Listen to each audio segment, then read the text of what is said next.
안녕하세요. 제 이야기가 네이트판에 글로 올라왔다고 들어서 이렇게 찾아와 봤습니다. 맞습니다. 결혼식장에서 신랑 싸대기 때리고 마이크 잡아 고래고래 소리 지른 그 신부가 저예요. 무슨 사연이 있었는지 제가 다시 한번 정리해 글로 써보겠습니다. 1년 반 정도 사귀던 남자와 결혼을 결심했어요. 너무 착하고 성실한 사람이었고 그 흔한 술, 담배도 안 하는 젠틀한 남자였습니다. 은행원이었고 집도 잘 산다고 했어요. 그래서 그런지 외제차도 끌고 다니더라고요. 그렇기 때문에 만난 건 아니었어요. 왜냐하면 저도 연구직 사무원인데다 국제기업 소속이라서 연봉으로만 따지면 제가 훨씬 많이 벌어요. 집은 그냥 평범한 편이고요. 사람한테 뒤통수 맞은 적이 단 한 번도 없었기 때문에 별로 의심하는 스타일도 아니고 또 무덤덤해요. 연애하면서도 운 좋게 착한 남자들만 만나 어쩔 수 없는 사정으로 헤어졌지 상대가 바람이 났거나 아님 거짓말을 해서 헤어졌다거나 하는 일은 없었습니다. 그게 아마도 독이 되었을지도 모른다는 생각이 드네요.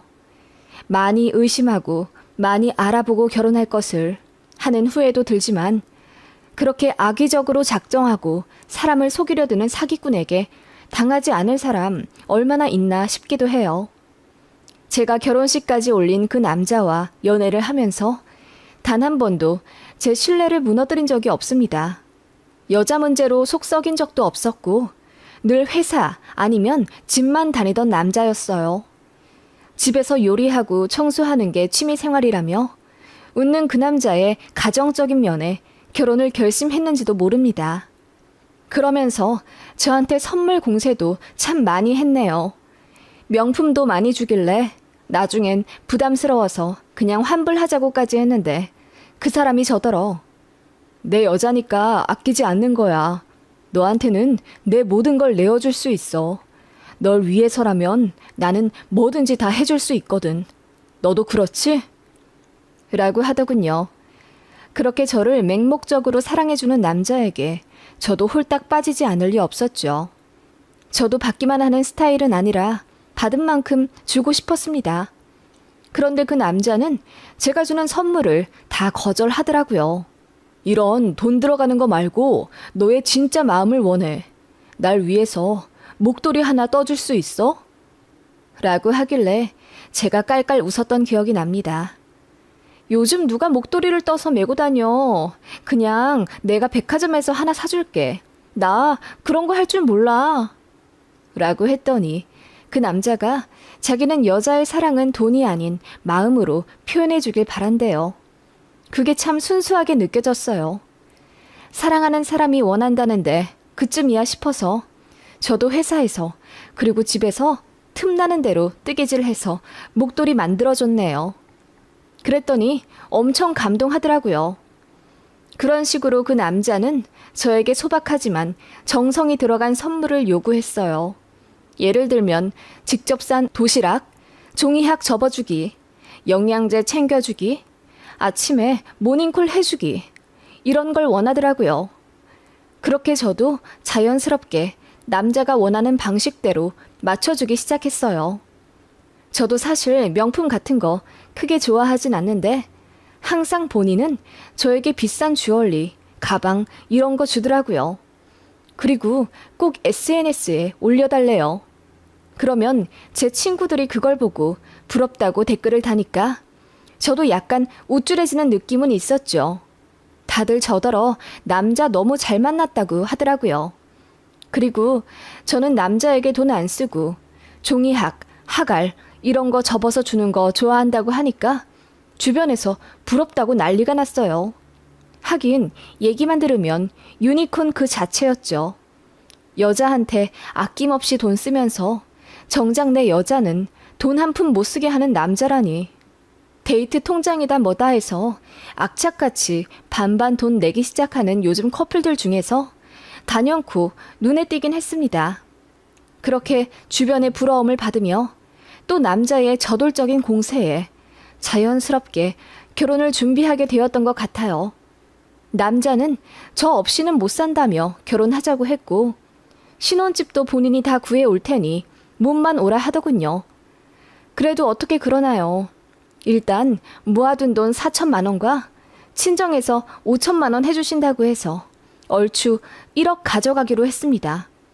그랬더니 남자가 길길이 날뛰면서 절대 그러지 말라고 하더군요.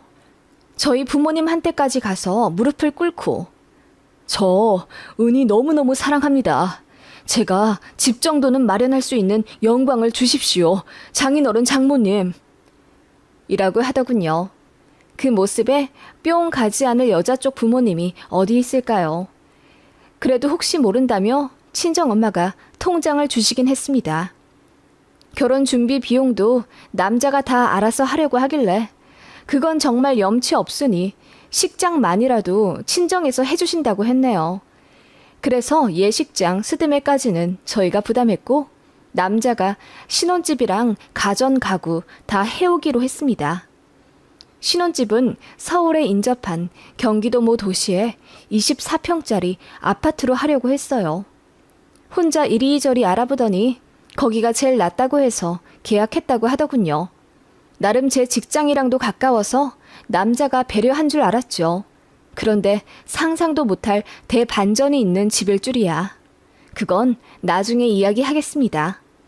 암튼 그렇게 결혼을 준비하는데 참 행복했어요.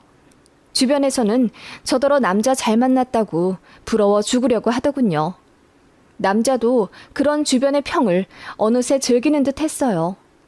하긴 그 어딜 봐도 그만한 사람이 없긴 했죠. 그렇게 상견례 날짜까지 잡았습니다. 그런데 남자가 저에게 할 말이 있다며 제 집으로 찾아오더니 무릎을 꿇으며 울더라고요. 왜 그러냐고 했더니 저에게 숨긴 게 있대요. 사실 우리 엄마 아빠 이혼하셨어. 아빠는 오래전 날 버리셨고 엄마만 계셔. 홀어머니 있는 남자는 인기 없다고 하길래 너한테도 이야기 못했어. 나 버리고 떠날까봐. 라고 하며 꺼이꺼이 우는 거예요. 그 모습에 저는 너무 마음이 아파서 홀어머니 계신 게 뭐가 어때서 그래. 자기 어릴 때 이혼하시고 혼자 키우시느라 고생 많으셨겠다. 라고 하며 안아주었더니 눈물이 그렁그렁한 표정으로 정말? 그럼 나 이해해 주는 거야? 라고 하더군요. 솔직히 이해하고 말 것도 없었어요. 예비 시부모님 이혼하신 게 대수인가 싶기도 했고요. 그래서 모시고 살아야 하냐고 물었더니 그건 아니라고 하더군요. 그런데 언젠가는 모실 수도 있다고 하길래 흔쾌히 알겠다고 했습니다. 부모님을 부양하는 건 자식의 도리이기도 했고 또 혼자 계신 어머님이 혹시 나중에 노쇠하시면 당연히 돌봐드려야 하잖아요. 저도 싹수가 아예 노란 여자는 아니기 때문에 그 점은 이해하고 결혼 진행했습니다. 친정에도 말했더니 오히려 딱하단 입장이셨어요. 저를 얼마나 놓치기 싫었으면 내내 숨기고 있었겠냐면서 홀어머니 계신 게 흠도 아니라며 오히려 저를 격려해 주셨죠. 그래서 말 나온 김에 어머님이랑 식사 한번 하고 싶다고 제가 먼저 이야기했더니 남자가 당황하더군요. 그러더니 내가 어디서 들었는데 시어머니랑 며느리 될 사이는 결혼 전에 굳이 자주 만날 필요가 없다던데? 우리 엄마가 괜히 전화해서 귀찮게 할 수도 있고 그냥 상견례에서나 보면 되지. 라고 하더군요. 마치 고부 갈등이 생기면 본인이 척척 중재해줄 사람처럼 굴길래 어쩐지 믿음도 갔습니다. 그렇게 예식장, 스드메, 신혼여행 모두 예약하고 남자가 매매했다는 신혼집도 한번 가봤습니다. 24평이고 방은 3칸이었습니다. 그런데 남자가 그러더군요. 우리 안방에 침대 놓지 말고 작은 방에 놓는 거 어때? 어차피 잘 곳인데 휑한 곳 필요 없잖아. 작은 방에 침대 놓고 안방은 운동기구를 넣거나 서재로 만들어서 모던하게 꾸미자. 어때? 라고 하길래 그래도 부부 침대는 안방에 하는 게 낫지 않겠냐. 제가 다시 물었죠. 그랬더니 남자가 내가 집도 사고 가전 가구도 다 사는데 그 정도 이견도 못 내? 그리고 너도 살다 보면 익숙해질 거야. 라고 하더군요. 처음으로 시무룩한 표정을 지는 그 남자였기에 좀 놀라서 알겠다고 했죠. 남자는 그렇게 안방 제외한 두 방에 침실, 그리고 저희 드레스룸을 넣어 놓겠다고 했어요.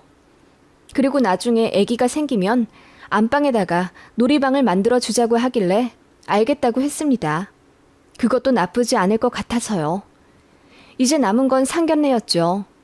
남자는 아래로 남동생이 있다고 들었는데 외국에 가서 사느라 못 온다고 하더라고요. 그래서 홀어머니만 참석하신다고 하더라고요. 정갈한 한정식 집에서 그렇게 남자의 어머니를 만났습니다. 너무나 인자하시면서도 어쩐지 유쾌한 부분이 있으셨어요. 잔뜩 긴장한 저희 부모님과는 다르게 여유가 있으신 분이었어요.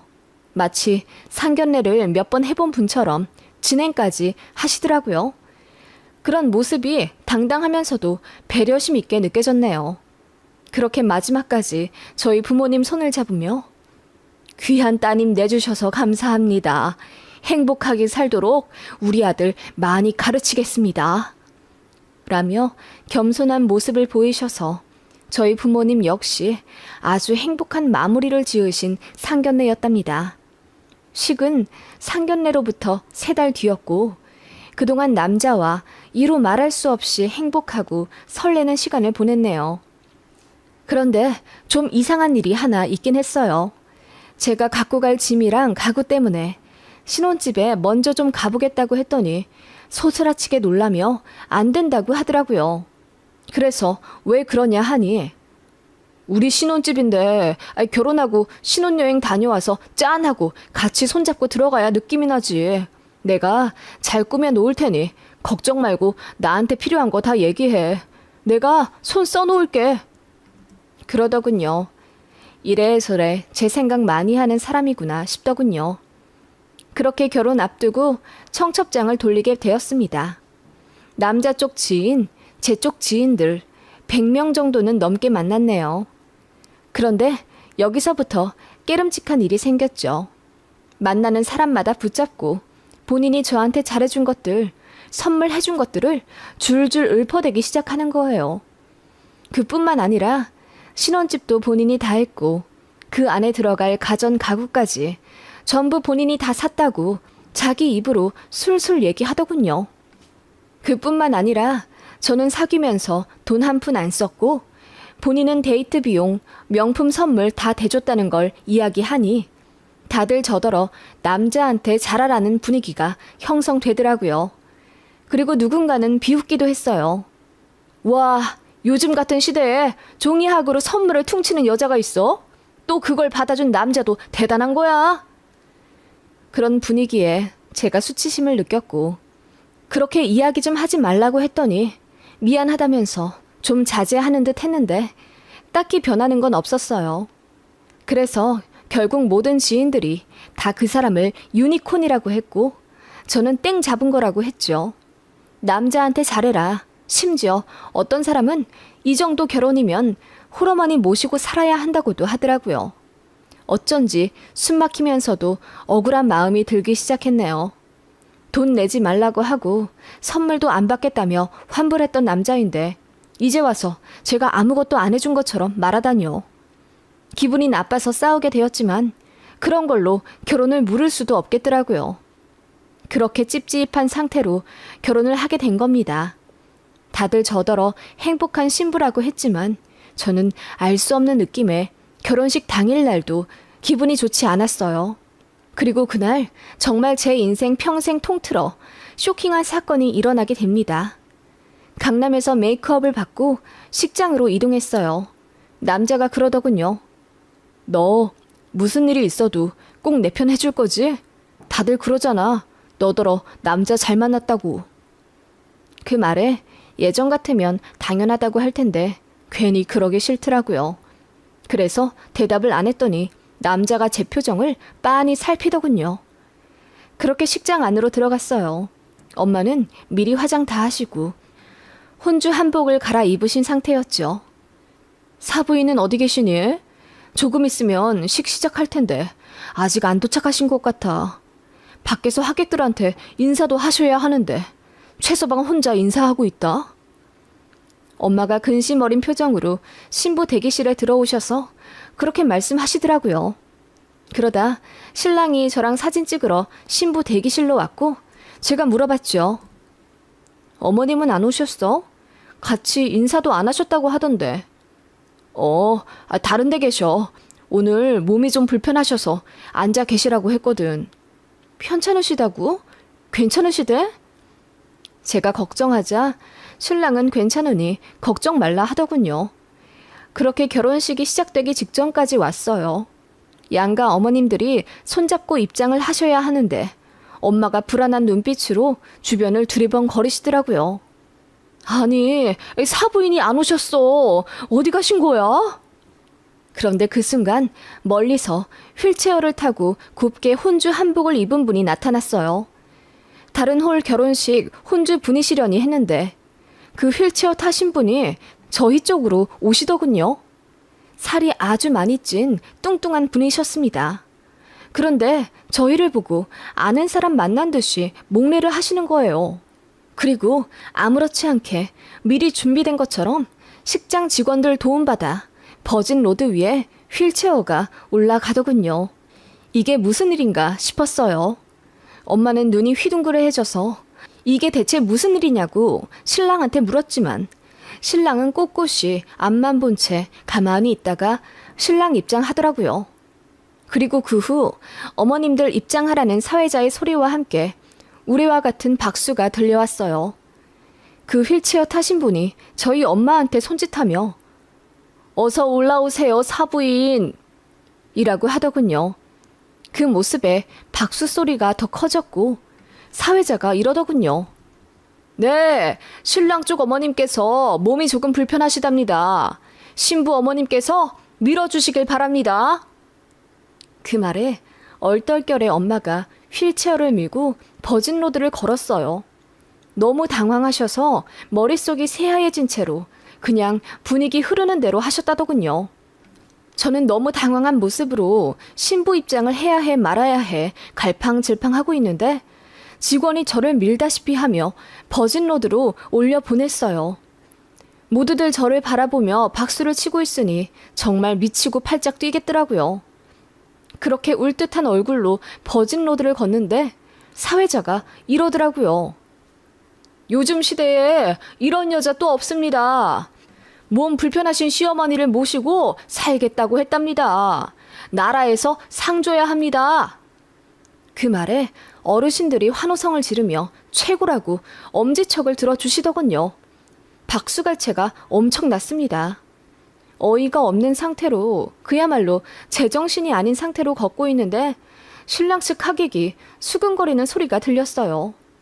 아, 그래서 남자가 그렇게 선물 공세를 했구나. 남자가 집도 하고 가전가구도 다 해왔잖아. 하긴 몸 불편한 시어머니 모시고 살 여잔데 잘해야지. 여자도 다 알고 그동안 선물 받고 집 받고 한 거겠지. 그리고 나 같아도 그런 남자랑 살면 어머니쯤은 모시고 살겠다. 그 정도도 안 하면 인간이냐? 꽃뱀이지. 그렇게 남자 쪽 하객이 수근거리는 소리에 정신이 아득해져 오는데 신랑은 그저 해맑은 미소로 저를 맞아주더군요. 제가 속삭이며 이게 대체 무슨 일이냐고 다그쳤는데도 안 들리는 사람처럼 그저 웃더군요. 그렇게 주례가 시작되는데 신랑이 제 쪽으로 고개를 숙이며 속삭였습니다. 미안해. 나도 이러고 싶지는 않았는데. 그래도 이미 일이 이렇게 된 거 어떻게 하겠어. 여기서 파혼할 수도 없는 노릇이잖아. 500명 하객은 다 우리 여보가 시어머니 모시고 살 거라고 생각할 텐데 이혼하면 여보만 나쁜 년되지. 그치? 저는 그 말에 기절할 듯 놀라고 말았습니다. 신랑은 그저 싱긋 웃으며 주례 선생님만 볼 뿐이었죠. 제가 어이없는 표정으로 신랑을 보자 주례 선생님 말씀이 중단되었고 사회자가 당황한 듯이 아니, 신랑이 너무 잘생겨도 그렇지. 주례도 안 듣고 신랑 얼굴만 보면 어떡합니까, 신부님? 이라며 농담하더군요. 그 말에 하객들이 웃음을 터뜨렸고 저는 그런 하객들을 바라보았습니다. 잠시 당황했지만 저는 이내 마음을 굳게 먹었어요.